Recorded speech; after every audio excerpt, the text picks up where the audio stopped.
Abraham, Yitzhak, Yaakov, Mekel Shaddai, Shmi Hashem, Lo Nodati Lahem. La Torah vient nous ramener ici, lorsque Moshe Rabbeinu est sorti de chez Paro, il a vu comment Paro a mal réagi. Il a mal réagi, il a dit Mi Hashem Shanishma Bekolo, qui c'est ce Hashem que je dois l'écouter, je ne l'écouterai pas, je ne délivrerai pas les bénis d'Israël. Et au contraire, maintenant c'est eux-mêmes qui doivent chercher le teven, la paille, le foin avec lequel ils fabriquaient les briques. Et donc Moshe Rabbeinu à ce moment-là, il sort de chez Paro avec une mauvaise argacha, avec un mauvais sentiment, avec le sentiment que quoi? Qu'au lieu d'aider, il a au contraire, il a encore plus abîmé. Parce que jusqu'à maintenant au moins, on leur procurait le teven. Et jusqu'à maintenant, les conditions étaient dures, mais bon, un peu vivables. Mais là, Bichlal, c'est infernal maintenant. Chez Mishmor, ils vont devoir maintenant, en plus qu'ils doivent amener la matière, les matières premières, en plus de ça, faire l'esclavage. C'est-à-dire, on leur demande tout maintenant. C'est impossible, c'est l'enfer. C'est qu'ils vont travailler sans cesse maintenant. Et donc, Moshe Rabbeinu, tout de suite, il crie vers Hachem, pourquoi tu fais du mal à ce peuple? Qu'est-ce qu'ils t'ont fait? Depuis que je suis arrivé, je vois qu'il aura encore plus augmenté l'esclavage. Qu'est-ce qu'on a fait avec ça? Qu'est-ce qu'on a gagné que je vienne comme ça? Pourquoi tu m'as envoyé? Et là, que je vous Kaviachol réprimande Moshe Rabbeinu. Il lui dit, il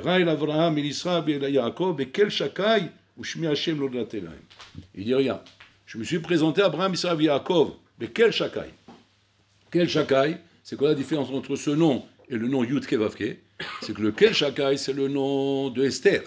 Et le Yud Kevavke, c'est le nom de Gilouï. C'est-à-dire qu'il dit comme ça. Quand je me suis présenté avec eux, je me suis présenté sous une forme de Esther. Une forme de Esther où je promets et je ne réalise pas. Je promets et je ne réalise pas. C'est dur de vivre avec quelqu'un comme ça. Quelqu'un qui fait des promesses. Ouais, on appelle ça la promesse de Gaston, je crois. Je me comme ça. Il y a un mot tout français comme ça. Je ne connais pas. Je ne sais pas. C'est trop vieux pour vous. Ça, c'est une formule comme ça qui dit un bonhomme qui te moque, il se moque de toi. Il y a rien qui fait des promesses, il ne réalise pas. Et là-bas, quand je vous c'est comme ça qu'il a fait. Où on voit ça? Regardez comment on voit ça. Alors je il dit à Abraham Avinu, ouais, Lech lecha me'al sera molatecha, va sur la terre là-bas. Tu auras du nom, tu auras une descendance, tu auras beaucoup d'argent, tu auras des territoires, c'est genre l'Amérique quoi. C'est-à-dire quitte ton Bronx et va en Amérique. Et là-bas, United States, toute l'Amérique USA elle est à toi, le drapeau américain sur ta tête, c'est fini, tu es devenu l'homme le plus riche du monde. Il arrive là-bas, la famine. Ça commence bien. Il arrive en Canaan, la famine, il n'y a pas de quoi manger, il est en galère. Il dit ça va, bon, qu'est-ce qu'on va faire? On va partir là où il y a à manger. Vous savez qui a mangé? En Égypte. Ben, on va aller en Égypte. Il est parti en Égypte, là-bas, qu'est-ce qui se passe? Bon, au moins, on a quoi se mettre sous la dent, quelque chose sous la dent, au moins on va manger là-bas. Puis Tom, il lui pique sa femme. Paro, il lui pique sa femme. Attends, mais Hachim, il m'a fait une promesse que je vais avoir une grande descendance. Il m'enlevait même la femme avec laquelle je dois avoir la descendance, il me l'a piqué. Donc c'est-à-dire que j'ai ni Parnassa, sur l'abondance au niveau de l'argent, il me l'a enlevé. La femme, il me l'a enlevé. Maintenant, je risque ma vie, Bichla. Je ne sais même pas si je vais rester vivant ici avec ces cannibales. C'est des cannibales, ils piquent les femmes aux gens. Il est capable de le tuer, il est obligé de mentir. Je lui dis, c'est ma soeur, c'est pas ma femme. Regarde les magouts dans lesquels il est obligé de rentrer pour s'en sortir avec tout ça, la promesse qu'Hachem lui a fait. Et que lui il est parti naïvement pour être sûr qu'Hachem il va lui réaliser ses promesses. Et qu'il voit tout le contraire. Tout le contraire. Et regardez comment c'est Hatsoum. Abraham Avinu ne se plaint pas. Sarah Emenu ne se plaint pas. Fais ça une femme. Fais ça ta femme. Ouais. C'est une femme. J'ai une prophétie. Elle est belle. C'est l'Amérique. C'est magnifique. Et tu arrives là-bas, rien que des problèmes. Ouais. Rien que des trucs problématiques. Mais tu rigoles, elle va t'incendier ta femme. Des malédictions du matin au soir. Elle va te maudire par tous les saints du monde. Tellement qu'elle est énervée. Rien du tout. Je veux d'abord. Kabel et Be'ava. On dit rien. On Kabel Be'ava. Ce qu'Hachem il veut, on fait. Et on se plie. On se plie à la volonté d'Hachem. Israël Kavinu, la même chose. Akshbou, il a dit, Israël Kavinu, la terre est à toi, et Ares Canaan t'appartient. Tout est à toi. Même de l'eau, il n'avait pas pour boire, Israël Kavinu. Chaque bér qui creusait, il venait les Pélistines, ouais, il lui volait les bérotes, il lui volait les puits. C'était infernal là-bas. Il creusait, il dit, ok, alors prenez-le, je fais un autre. Il faisait un autre, il lui prenait. Alors, ok, alors prenez celui-là, je fais un autre. Il prenait un autre, il lui prenait. C'est qu'il voyait que même boire, il y a pas, comment? C'est ma terre, je suis chez moi. C'est comme si tu es chez toi. Avec rouler les robinets, tu ne peux pas les utiliser. Je suis comme, je vais mourir, je vais les fous. C'est quoi cette histoire? dit rien. Chotek. Même sa femme disait rien. Personne ne se plaignait. Personne ne disait rien à la volonté d'Hachem. Yaakov a vu la même chose. Il est sur sa terre. Il a Bisbel Eskenan. Il a fallu qu'il paye. Et Abraham a vu nous pire que ça. Même quand il a perdu sa femme et qu'il a fallu qu'il enterre, il a fallu qu'il paye pour l'enterrer alors que la terre est à lui, Kenan est à lui, tout est à lui. Et bon, et Akouchbou, il vient se monter, il dit comme ça. Je me suis présenté avec Bekel Shakai. Ça veut dire quoi Bekel Shakai? Esther. Mazé Esther, que je promets, je ne réalise pas. Je promets et je ne réalise pas. Et quoi? Et il ne pose pas de questions. Ils sont mamis des mounaches les mains que quoi? Que Enron Milevado. On ne sait pas. Mais tu vois, il réalise.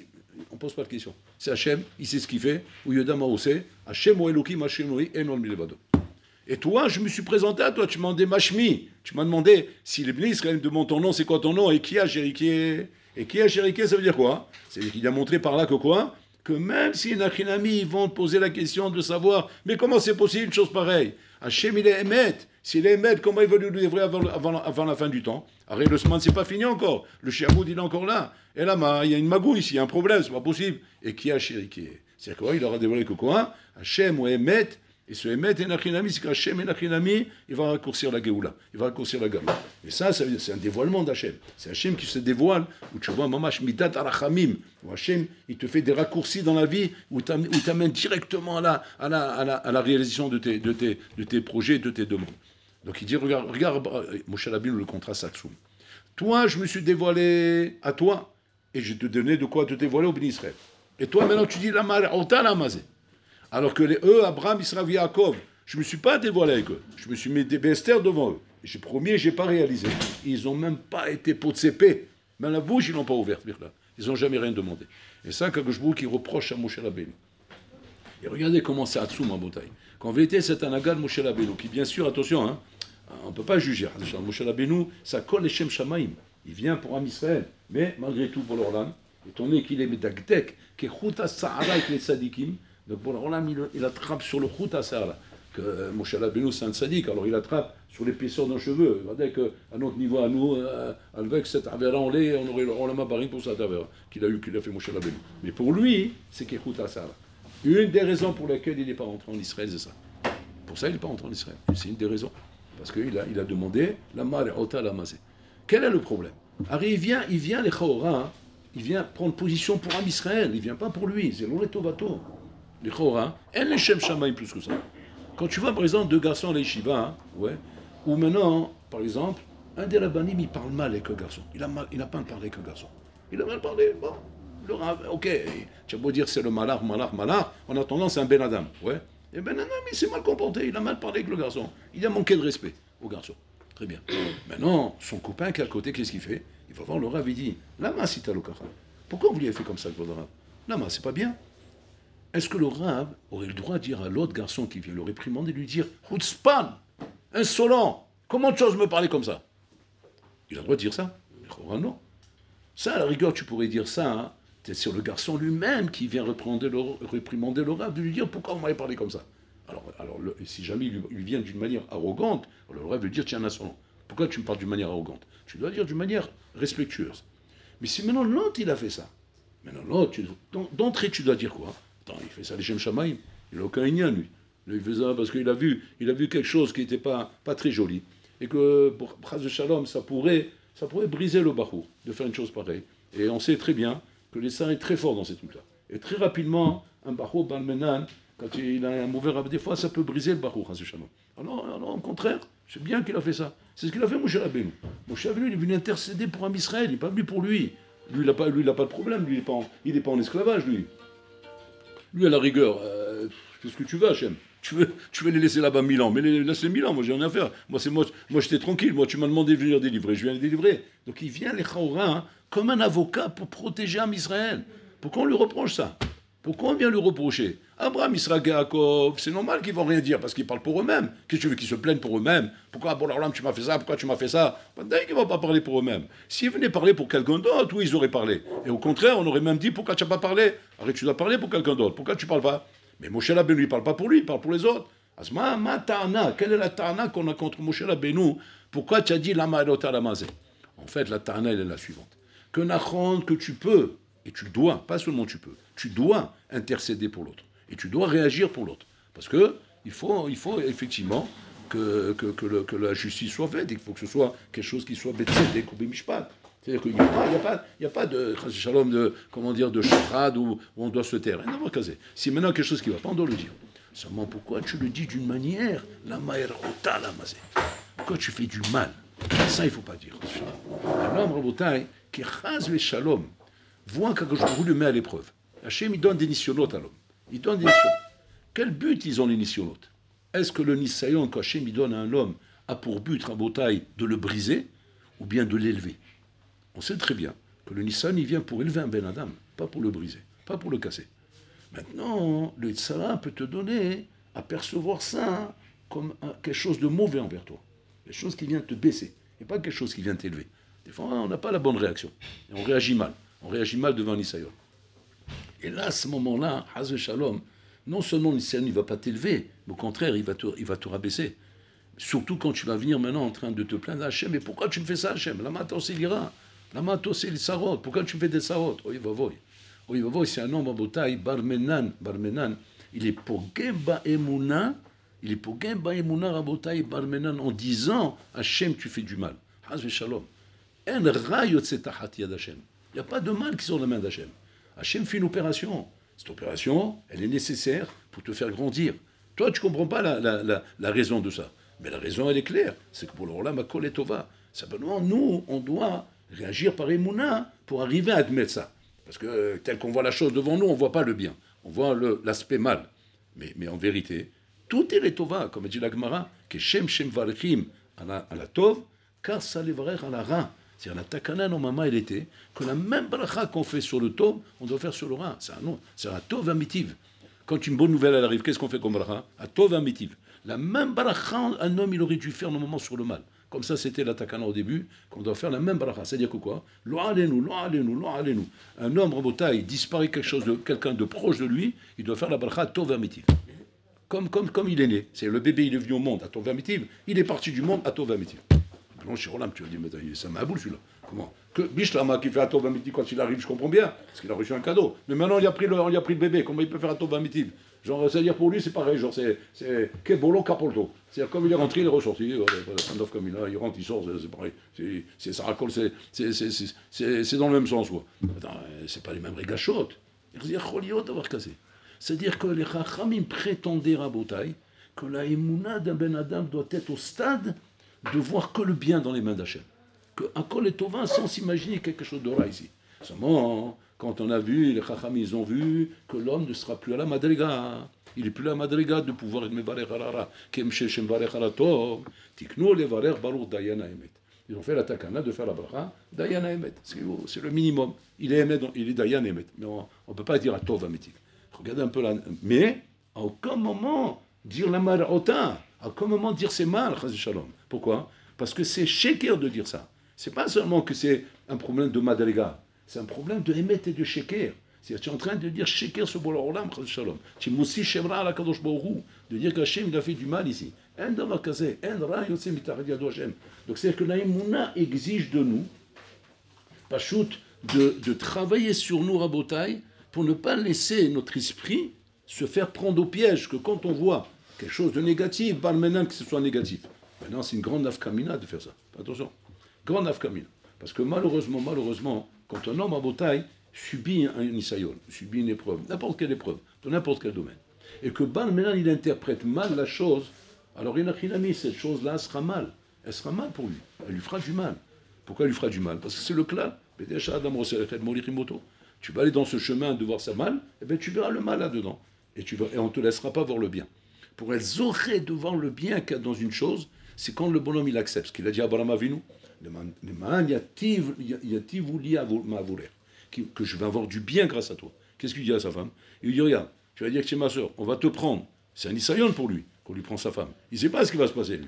Peut-être on va lui prendre sa femme, et peut-être il va la perdre, Sarah. Vous vous rendez compte qu'un isayon Hatsoum, il dit non, j'aurai du bien de ça. Pourquoi? Parce qu'Hachem aussi le Torah. Le fait qu'il a regardé la chose avec un bon œil, bon, l'Olam lui a montré du bien. En fin de compte, qu'est-ce qui s'est passé? Bon, l'Olam, il a libéré.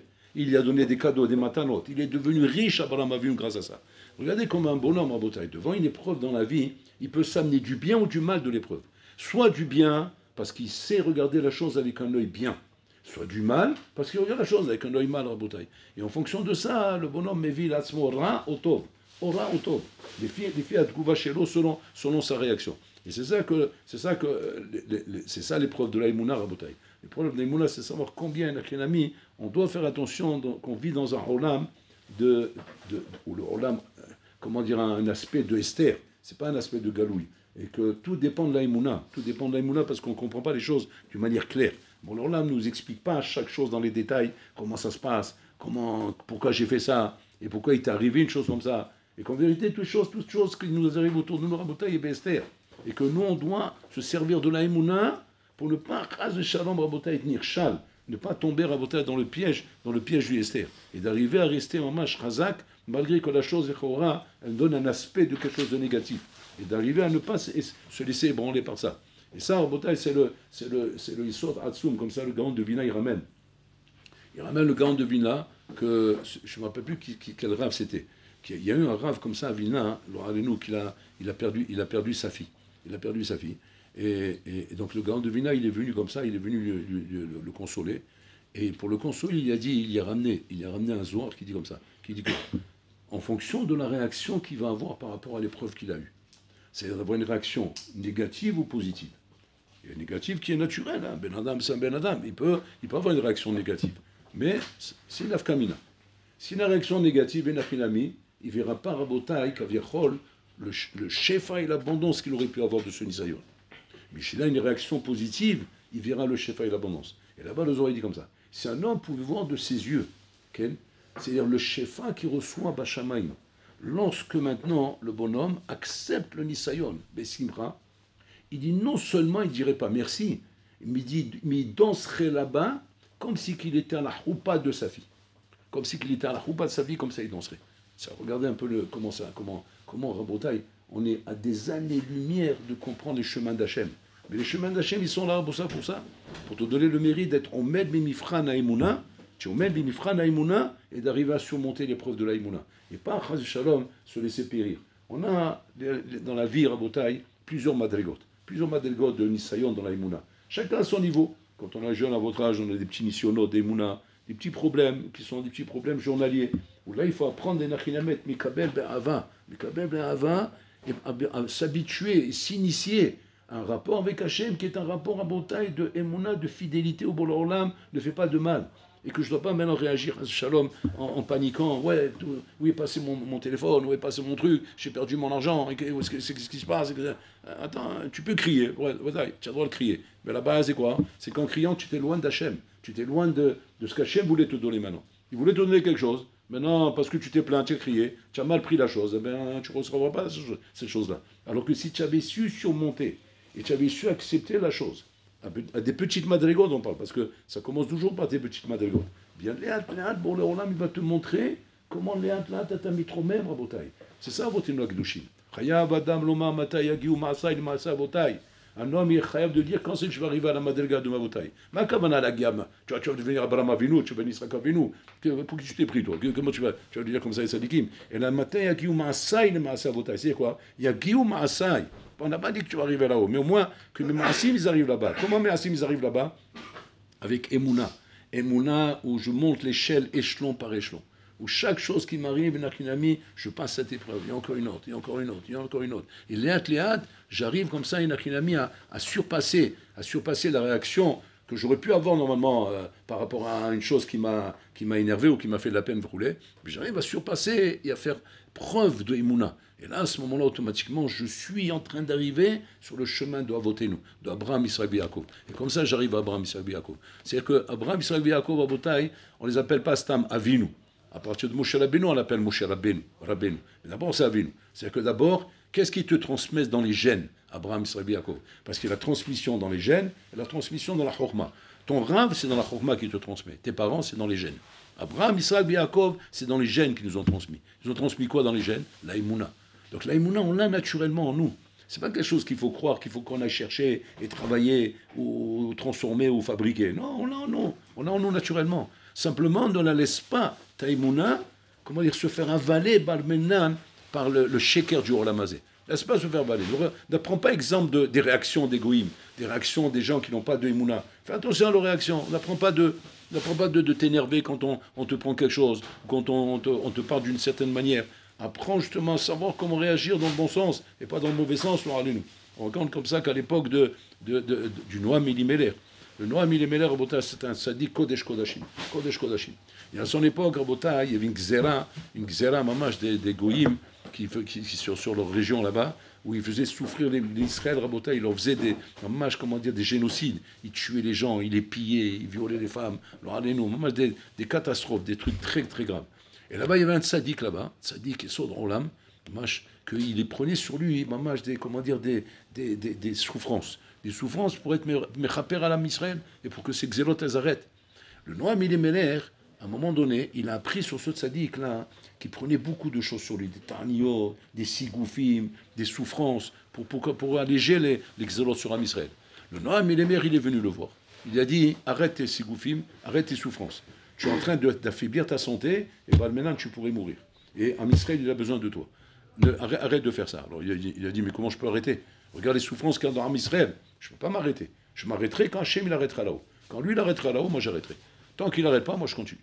Il a dit non, c'est pas la peine, il n'y a pas d'afkamina. Il dit pourquoi?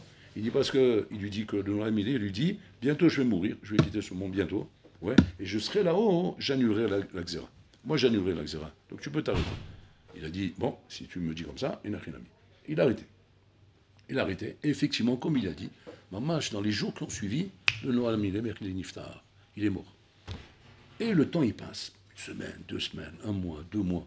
Et les génocides, ils reprennent. Et la xéra, il est ignani, mais ça tape dans tous les sens, vous voulez. Et là, tu dirais, bon, cher Olam, il m'a promis qu'il va monter là-haut, il va annuler la xéra. C'est comme ça, je reprends sur moi mes souffrances. Dès qu'il a repris sur lui, le Noam Elimelech, il est venu le voir en Halom. Il a dit, pourquoi tu as repris sur toi? Il a dit, parce qu'il y a des génocides, regarde ce qui se passe. Ça recommence comme avant, pire qu'avant même. Il dit, mais tu m'as promis que quand tu vas aller là-haut, tu vas demander d'allumer la xéra. Et là, il a expliqué le Noam Elimelech. Il a dit comme ça. Il a dit, tu as raison. Je t'ai promis ça, mais ça, c'était quand j'étais dans le Olamazé. Dans le Olamazé, je voyais que du mal dans ça. Alors, dès que dans ma tête, je vais monter là-haut, je vais annuler la xéra. Mais quand je suis arrivé là-haut, mais j'ai vu le bien que c'est. Kamazé tov adavarazé. Bichlal, comment je peux me permettre de dire à quelqu'un, à un papa qui est en train d'éduquer son fils, mais c'est vrai que d'apparence, on a l'impression qu'il est méchant avec lui. Mais au fond, il est bon avec lui. Comment je peux lui dire d'arrêter, Bichlal? Je ne peux pas dire une chose pareille. Là-bas, je vois le Hémet. Je vois combien c'est Hémet et combien il faut absolument continuer. Donc, voilà, je ne peux pas faire une chose pareille. C'est exactement comme ça qu'il répond le Hatam Sofer avec la Kedat Israq. Il dit comme ça, que lorsqu'il y a eu la Kedat Israq, c'est marqué là-bas que quand il a demandé à Abraham Avinu d'être au Kedat Israq, donc il a mis sur le Misbéa, il a attaché, il a pris la mahalet pour le couper, vous roulez. Et là-bas, c'est marqué quoi, que les malachim sont mis à pleurer.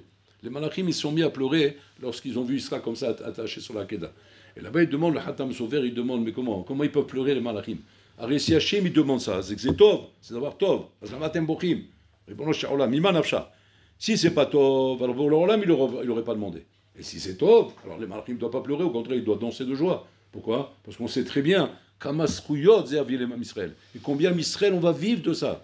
Comme ça, il dit Tosot, il dit que tous les Rouyot avec lesquels nous vivons jusqu'à aujourd'hui, Zebisut Akeda. Alors comment tu peux t'imaginer qu'Hachem il a demandé quelque chose de pas bien, au point que les malachim se mettent à pleurer? Il y a même un midrash qui dit qu'Abraham, Israël a perdu la vue, pourquoi? Parce que les larmes des malachim ont coulé dans ses yeux. Et donc ils lui ont brûlé les yeux à cause de ça.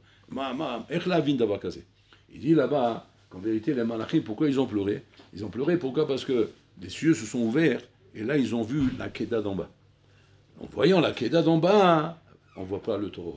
On voit pas le tov. On voit que Israël va mourir, et là, il a mis, ça avait pleuré. Mais si on regarde d'en haut, les malam yashamaim, badaï zetov. On ne pleure pas dans ce cas-là, Rabotai. Comme c'est dit, excusez le Hatam Sofer. C'est-à-dire qu'il a fallu qu'on ouvre les cieux et qu'on voit ce qui se passe en bas pour voir que c'est quelque chose de mal. Mais quand tu regardes Babakor, les malam, à Koltouv, il n'y a pas de rein ici. Alors, ce qu'il lui reproche à Koshkou. Attends, Omer, lama et raota, la amazé. Tu demandes pourquoi je fais du mal à ce peuple. Au contraire, c'est parce que tu vois les choses d'en bas, tu vois comme ça. Mais si tu savais, maintenant, qu'est-ce que je vais faire avec ça? Où ça va amener ça? Alors, maintenant, tu aurais compris que quoi? Que tu ne peux pas poser de questions. Ça, c'est la madriga d'Abraham, Israël, Yaakov. Abraham, Israël, Yaakov, ils étaient dans le Olamazé. Ils voyaient le mal, mais ils avaient la imuna que c'est pour le bien. Chez En Davara, Yossi Mitachad Hashem. Parce que je sais très bien que si maintenant je montais rien que là-haut, je verrais comment Davar ou Tov. Rien que parce que je suis Barola Mazé, je le vois mal, Rabotai. Et ça, c'est le Nisayon que nous avons tous les jours. Maintenant, chacun à son niveau, hein. Chacun à son niveau. Puis Tom, tu as perdu 10 shekels, ou tu as perdu 20 shekels, ou tu as perdu 100 shekels. Tu vas dire, Ma'atov baiser. Ma'atov que j'ai perdu 100 shekels. Le Hari dit comme ça. Il dit que des fois, hein, Hachem, qu'aucun rotsel azor lecha, qui te fait perdre les 100 shekels. Mais pourquoi il te fait perdre les 100 shekels? Parce que malheureusement, tu avais emprunté à quelqu'un 100 shekels et tu les as oubliés. Tu as oublié de lui rendre. Vous savez que quand quelqu'un il doit de l'argent à quelqu'un, et que maintenant il a oublié de lui rendre, il est obligé de revenir en Gilgoul pour ça. Il revient en Gilgoul, pas maintenant. C'est ce que ça veut dire? C'est les retours de toboggan. Tu vas encore en retour dans ce monde, on te renvoie dans ce monde, ouais. Retour à la case départ. Et tu vas revivre entière, pourquoi pour rendre les 100 shekels? Mais tu imagines un peu quel danger tu te mets, alors que le bonhomme, ça se trouve, tout est bien, il manquait que ça. Qu'est-ce qu'il fait pour l'or là? Quand il voit que le bonhomme, maman, il est intègre, il veut travailler, il veut faire sa voda, il prie Hachem pour les dettes, mais ta kent est un effet chez l'eau. Bon, alors là, il me dit, bon, je vais te faire un cadeau. Je vais te faire près des 100 shekels. Et qui c'est qui va les trouver? Ça va être le bonhomme à qui tu les as pris. Tu as emprunté et tu ne l'as pas rendu. Et de cette manière, bon, alors là, il me dit, de cette manière, je suis métaken. Je suis métaken que quoi? Que le boulot. Il a récupéré ses 100 shekels, et toi, tu as gagné tes 100 shekels. Toi, les 100 shekels, tu lui as donné au bonhomme. Maintenant, comment c'est possible une chose pareille? Sauf si l'autre, maintenant, il est macpide, et qu'il veut récupérer les 100 shekels, oui. Maintenant, tu ne l'as pas rendu. Il les a trouvés, ces 100 shekels. Il dit, non, Hachem Sam Belibo Limchol. Il met dans son cœur de pardonner. De pardonner parce que maintenant, il a trouvé 100 shekels. Alors, il dit, bon, j'ai trouvé 100 shekels, Zironi Mochelo. Hachem Egalgel Betsura Kazot. Maintenant, le bonhomme qui ne comprend pas. Qu'est-ce qu'il voit? Il voit qu'il a perdu 100 shekels. Il ne voit pas le tornit qu'il y a derrière, le film qu'il y a derrière. Il voit que le côté qu'il a perdu 100 shekels. Le bonhomme, s'il était un peu hacham, il comprendrait que pour le royaume, il n'y a pas de taoud qui sort de sa main. Tout est géré par Hachem, au chronomètre, à l'électronique, Rabotai. Comment tu serais heureux? Comment tu serais saméach? Tu serais Mekabel Be'ava. Tu es Mekabel Be'ava, Zakita. Tu n'es pas Mekabel Be'ava, Haz Shalom. Tu n'acceptes pas la chose. Alors bon, alors là, il ne te donne pas à offrir ces choses-là. Tu auras perdu 100 shekels pour rien. L'okeum Shalem. Tu as perdu et tu as perdu. Parce que tu n'as pas accepté la chose. Et le fait de ne pas accepter une chose, là, allez, nous, à Botaï, c'est-à-dire qu'on perd la chose et elle ne sert à rien. Tu n'as pas été métaken avec ça. Donc, combien il faut travailler sur ça, à Botaï? Travailler sur la ligne de Imuna et d'arriver, maman, à vivre en acceptation avec tout ce qu'Hachem nous fait dans ce monde. Les kabel, be'ava, macha Hachem oselanou. Velo, lolitrahem. Pas se plaindre à Botaï de ce qu'Hachem fait dans ce monde. Parce que en safek, chez kol macha que je vous megalgel adam, ou à kol et tovato. Je ne vous